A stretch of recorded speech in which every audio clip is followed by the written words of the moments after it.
The prophet Jeremiah cried out, "O Lord, you have enticed me, and I was enticed.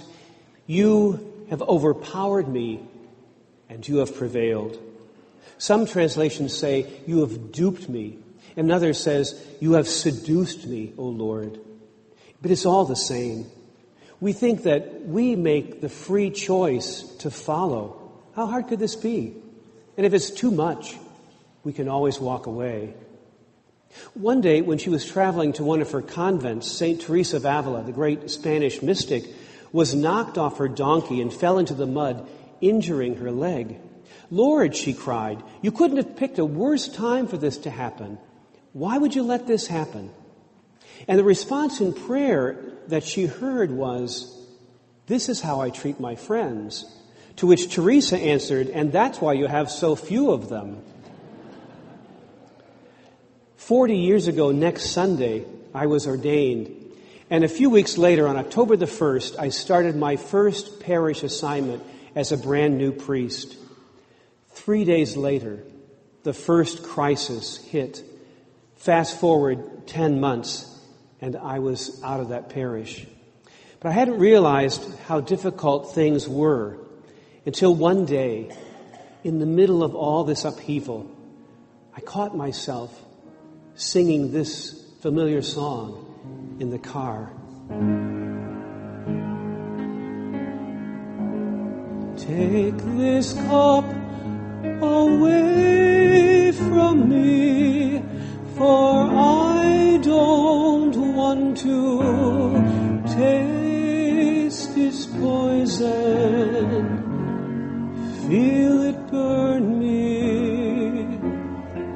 I have changed. I'm not as sure as when we started.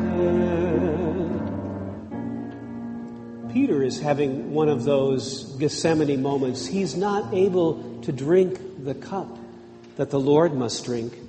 Last week, Peter was on top of the rock. He'd correctly named Jesus as the Messiah, the Christ. He won the gold star and the keys. But the gospel ended, as we heard in the opening lines today, with a warning: do not tell anyone. And now we know why. Because the Messiah that Peter imagines is not the Messiah that we got. Peter sees a Messiah in the line of King David, a conquering warrior who comes riding into the city of Jerusalem on a white stallion. When Jesus enters Jerusalem, he comes riding a donkey. Peter is setting his mind not on divine things, but on human things. St. Paul describes our dilemma: do not be conformed to this world, but be transformed by the renewing of your minds, so that you may discern what is the will of God. It's very easy to be seduced by the powers other than God. A few years ago, an American journalist, Adam Gopnik, was being interviewed just after he returned to the United States, having lived nearly 12 years in Paris. His son, Luke, had been born in Paris, and at the age of 10, he came to the United States, having been raised outside of popular culture. His parents didn't own a television set. They listened to classical music rather than popular music. They weren't attuned to the sports scene, and their interests and spirits did not rise and fall with the ups and downs of the celebrity of the day. As his dad was explaining all this, the interviewer interrupted Adam and said, "Well, has your son held out against American culture?" Adam answered, "Yeah, for about 2 days." Of course he didn't hold out. Nobody can. Western culture, for good and bad, is the most powerful narcotic that has ever been perpetrated on this planet. Nobody holds out against it. Bob Dylan reminds us, you've got to serve somebody. It may be the devil, it may be the Lord, but you got to serve somebody. So how do we remain faithful to a Messiah who turns our lives upside down? How do we follow this Messiah who seems so out of sync with the world as it is? How do we respond to Jesus' challenge to save our life by losing it? The Gospel of John gives us a key. In the 6th chapter, Jesus is teaching about the bread of life. He insists that his flesh is real food and his blood is real drink. Unless you eat my flesh and drink my blood, you will have no life within you. John, of course, is reflecting on the way of the cross, on the passion. Jesus is going to give his life, literally presenting his body as a living sacrifice. And the Eucharist is the great acting out of who God is, the one who gives himself away. But at the end of chapter 6 in John's Gospel, this language about flesh and blood is too much for the people. And many, many people, John tells us, walked away. With almost everyone deserting him, Jesus turns to the 12 apostles and he says, "What about you?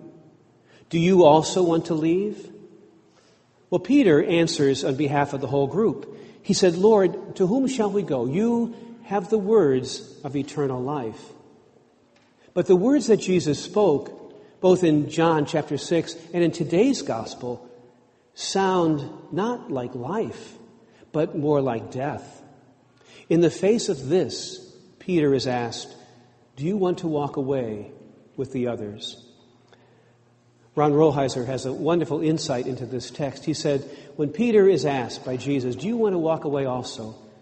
He said, in essence, Peter says, "I'd like to, because I don't get you. And what I do get, I don't like. But I know that deep down, I'm better off not getting it with you than getting it someplace else." That's what faith looks like. Remaining inside our commitments, even when our heads are not there. Actions speak louder than words. When the heart and the head are not there, but we're there, our actions speak more truly than do our words and feelings. Like Jeremiah and Peter, we're tempted to walk away, but we stay, held by something deeper within us. As Jeremiah says, "If I say, I will not mention him, or speak any more in his name, there is within me something like a burning fire shut up in my bones. I'm weary with holding it in, and I cannot." God has enticed us and has prevailed. Even though our hearts and our heads may not be in it, we keep walking with Jesus, taking up our cross as a living sacrifice to follow Jesus on the way.